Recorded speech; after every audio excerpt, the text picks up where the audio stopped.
सबसे पहले movement, movement is one of the significant features of living beings, बिल्कुल सही बात है।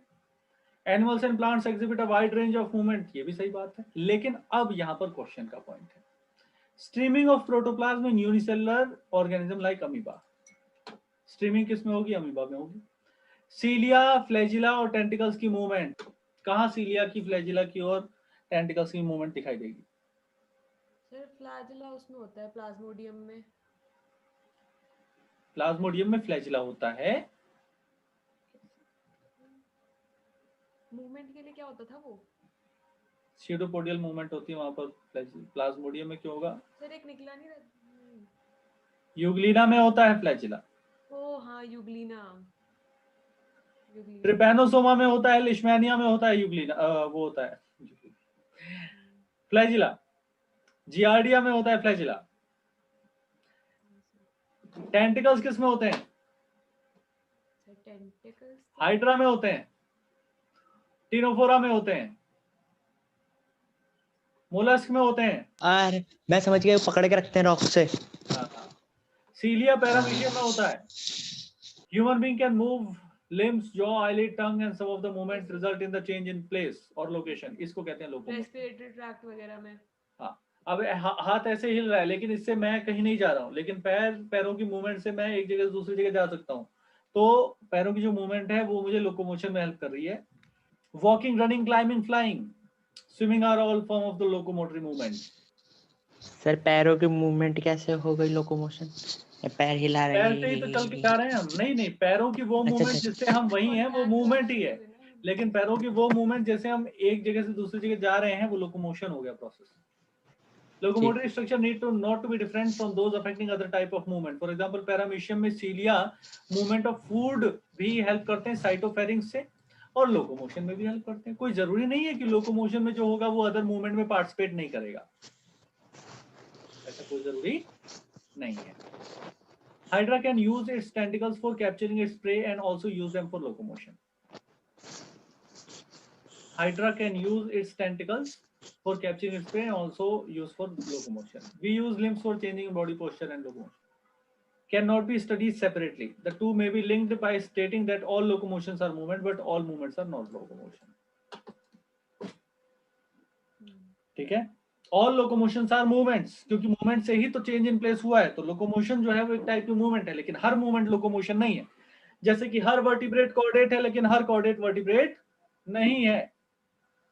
मतलब सर जो प्लांट होते हैं वो सिर्फ वो कर पाते हैं मूवमेंट। मूवमेंट कर पाते हैं, लोकोमोशन नहीं कर पाते। ठीक है। Methods of locomotion performed by animals vary with their habitat and demand of situation. हमारे पास टाइप्स ऑफ मूवमेंट जो हैं, 3 मेन टाइप ऑफ मूवमेंट है, अमीबॉइड, सीलियरी और मस्कुलर। अमीबॉइड डब्ल्यूबीसी में भी होती है, अमीबा में भी होती है, सीलियरी वहां पर भी होती है पैरामीशियम में। और अगर हम अपने बॉडी के अंदर की बात करें तो सीलिया बहुत जगह है, जैसे ciliated pseudostratified, ciliated cuboidal, ciliated columnar, bronchioles में है, फलोपिन ट्यूब में है, ठीक है, ट्रैकिया में है, ओके। एंड मस्कुलर, मस्कुलर तो पूरी बॉडी में, स्मूथ मसल्स हैं, कार्डियक मसल्स हैं और स्केलेटल मसल्स हैं, ठीक है। इसको हम आगे नेक्स्ट लेक्चर में पढ़ेंगे। तो यहाँ एनारोबिक ब्रेकडाउन होगा। एनारोबिक ब्रेकडाउन की वजह से फैटीग होगा, फैटीग यानी कि थकान होगी। अब यहाँ पर थकान को हम अवॉइड कर पाए कुछ टाइम, और इसके लिए मसल्स में मायोग्लोबिन होता है, red colour oxygen storing pigment. It is not oxygen transferring और ट्रांसपोर्टिंग पिगमेंट, जैसे कि हीमोग्लोबिन होता है, वो ट्रांसपोर्टिंग प्रोटीन होता है। स्टोर तो होता है, स्टोर करेगा तभी तो ले जाएगा, ठीक है। लेकिन ये इसका मेन काम, मायोग्लोबिन का मेन काम स्टोर करना ही होता है। तो मायोग्लोबिन कुछ मसल्स में ज्यादा रहता है, ठीक है, जहां पर बहुत कम ड्यूरेशन में काम करना है। रेडिश अपीयरेंस होती है वहां पर, उनको हम कहते हैं red fibres. These muscles also contain plenty of mitochondria. Mitochondria बहुत ज्यादा होते हैं इसमें, which can utilize large amount of oxygen storing in them for ATP production. ठीक है, यानी large amount of myoglobin, large amount of oxygen, large amount of mitochondria, ठीक है, और एटीपी भी यहाँ पर ज्यादा होता है। These muscles therefore can also be called as aerobic muscles। ठीक है, मायोग्लोबिन भी ज्यादा है, माइटोकॉन्ड्रिया भी ज्यादा है, ऑक्सीजन स्टोर भी ज्यादा है, यहाँ पर एरोबिक मसल्स कहलाते हैं। On the other hand some of the muscles possess very less quantity of myoglobin, therefore appear pale or whitish। These are white fibers। Number of mitochondria also low। Amount of sarcoplasmic reticulum is high। They depend on anaerobic process of energy। ठीक है, तो अब यहां पर आप इस चीज को समझिए कि स्प्रिंट में एकदम से हमें बहुत ज्यादा कॉन्ट्रैक्शन करनी पड़ती है मसल्स की, और तुरंत से हमें एक स्पीड अटेन करनी होती है। तो उसके लिए जितने भी मसल फाइबर हमारे पास हैं, एक्टोमायोसिन कॉम्प्लेक्स बन सकते हैं, वो बनने चाहिए। और उसके बनने को कौन इंश्योर करेगा? अनमास्किंग। अनमास्किंग को कौन इंश्योर करता है? Calcium ion. कैल्शियम आयन का स्टोरेज कौन है? Sarcoplasmic reticulum. So sarcoplasmic reticulum are higher in these fibres, जो कि स्प्रिंटिंग में रिक्वायर्ड होते हैं। बहुत जल्दी कुछ काम करना होता है, वहां रिक्वायर्ड होते हैं। जो स्पैरो होती है, चिड़िया होती है, उसके जो मसल्स होते हैं, जो जो पेक्टोरल मसल्स होती हैं, वहां पर ही होता है, क्योंकि उसको बहुत जल्दी जल्दी वो उड़ती है ना। तो स्प्रिंटिंग में जो जरूरत है, एनारोबिक प्रोसेस, बहुत जल्दी फैटीग हो जाता है, उसके बाद भी जो एथलीट होता है वो दौड़ता चला जाता है। ठीक है, एनारोबिक प्रोसेस फॉर एनर्जी यहां पर लगता है, फैटीग वहां पर होगा ही होगा। ठीक है, 7 सेकंड 8 सेकंड में 100 मीटर यूसेन बोल्ट। अब तो उसमें जो है बहुत ज्यादा फाइबर्स जो है इन्वॉल्व करने होते हैं कॉन्ट्रैक्शन में। जैसे कुछ कैल्शियम आयन निकले तो कुछ फाइबर इन्वॉल्व है, कुछ नहीं इन्वॉल्व है। ऐसा बिल्कुल नहीं है कि कैल्शियम आयन रिलीज हो गए तो जितने भी मायोफाइब्रिल हैं, जितने भी मीरोमायोसिन है, सबके हेड इन्वॉल्व हो जाएंगे एक्टिन को खींचने के लिए, ऐसा नहीं है।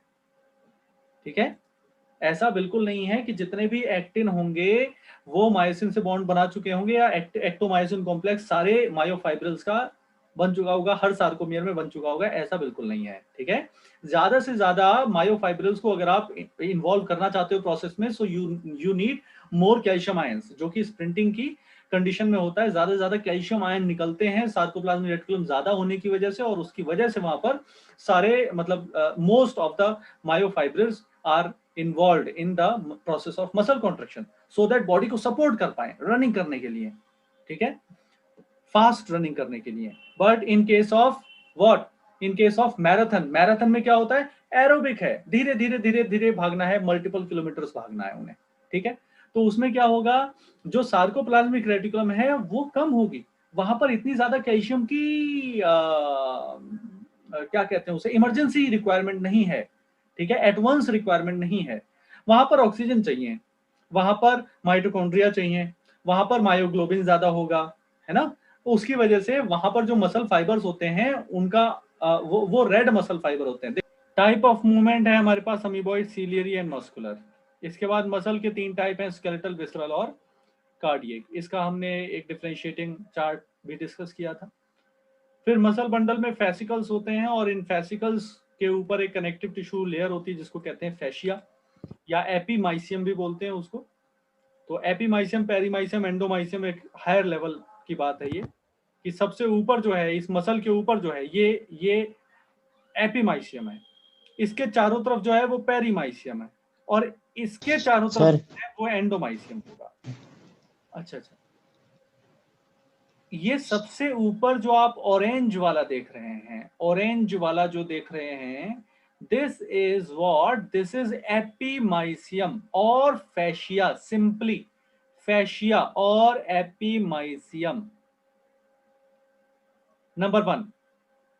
And the number 2 is what? Number 2 is the connective tissue sheath which is covering each and every fascicle, fascicle or fasciculum.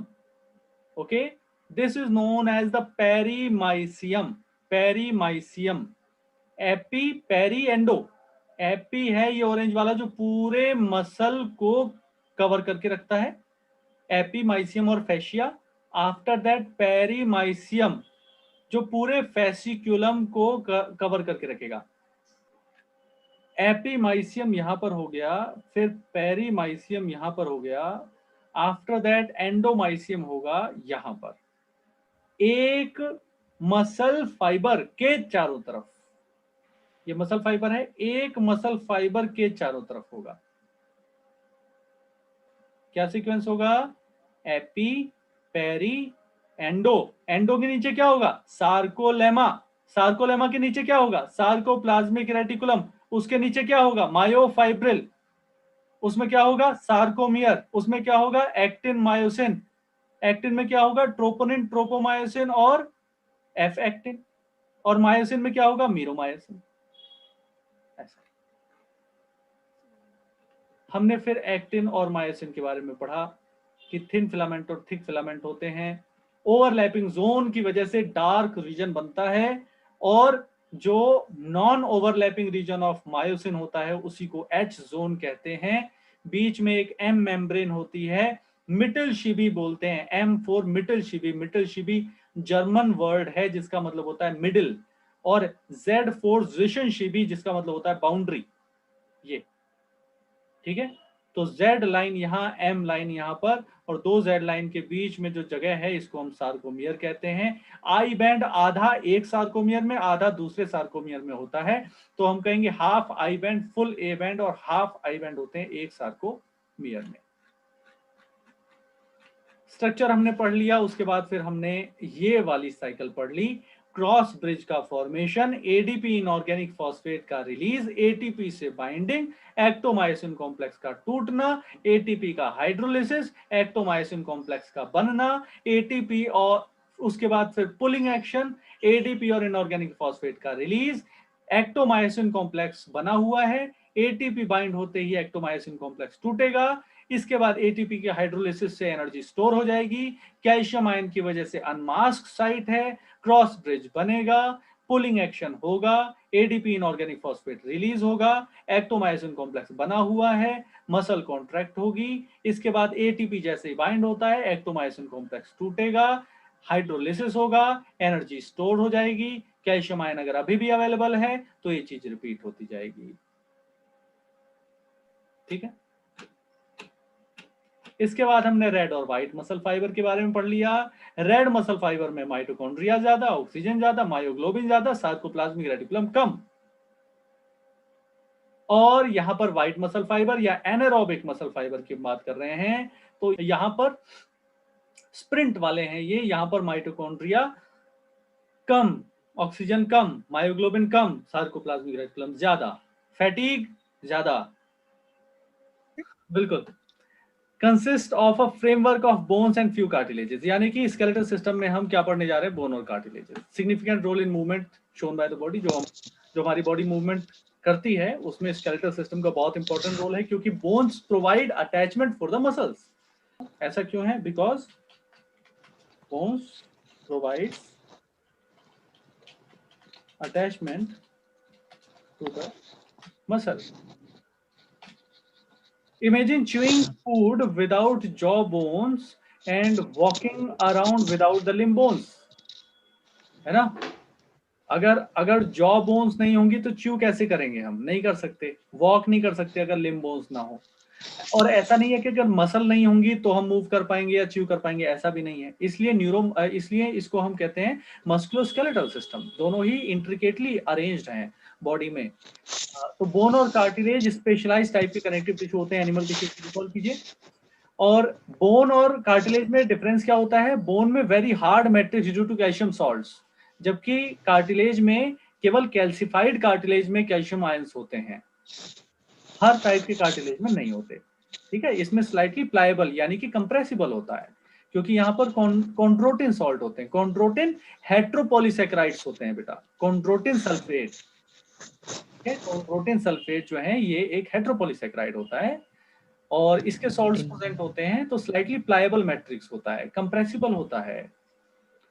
Human being में 206 बोन्स होती हैं और कुछ कार्टिलेजेस होते हैं।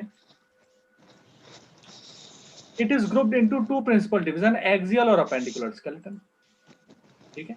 एक्सियल स्केलेटन होता है और होता है अपेंडिकुलर स्केलेटन। तो ये है एक्सियल स्केलेटन जो कि बॉडी एक्सिस से होता हुआ जा रहा है, ये है, ठीक है।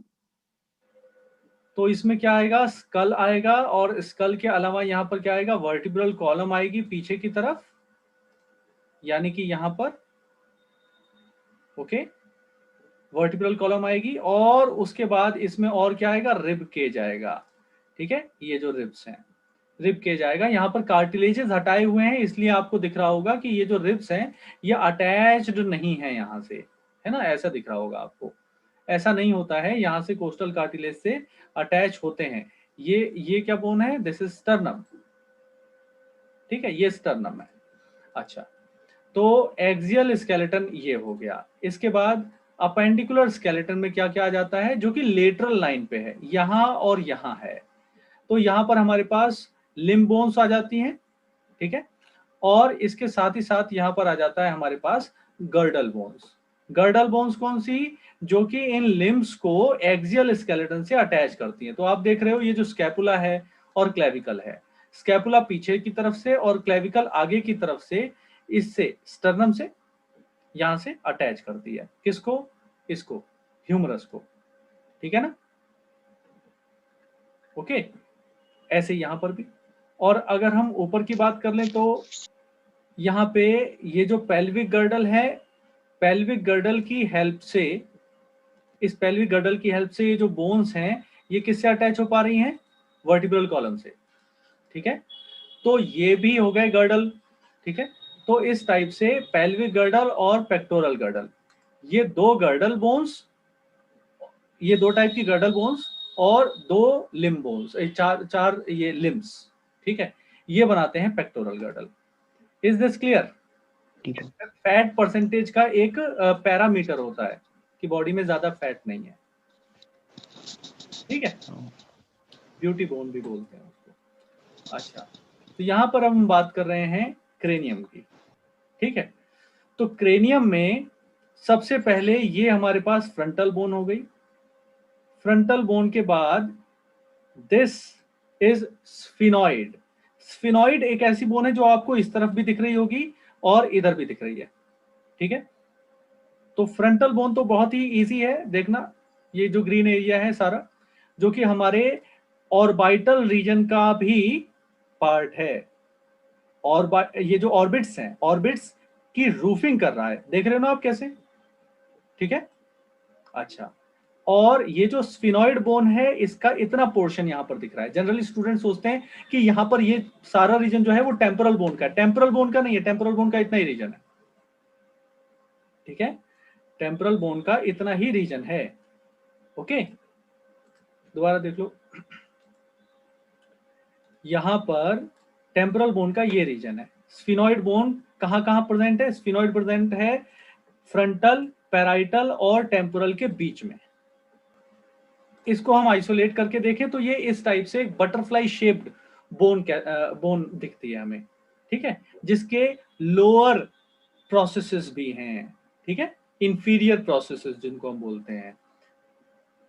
साइड से देखें तो ऐसा है, और उसके बाद ये जो कैविटी आप देख रहे हो ना, ये वाली कैविटी, ये जो कैविटी आप देख रहे हो, ये कैविटी क्या है, यही होती है सेला टर्सिका, जहां पर पिट्यूटरी ग्लैंड लोकेटेड होती है। तो ये जो कैविटी है, इस कैविटी में पिट्यूटरी ग्लैंड लोकेटेड होती है, इसे कहते हैं सेला टर्सिका, ठीक है, सेला टर्सिका। तो ये स्फिनॉइड बोन है।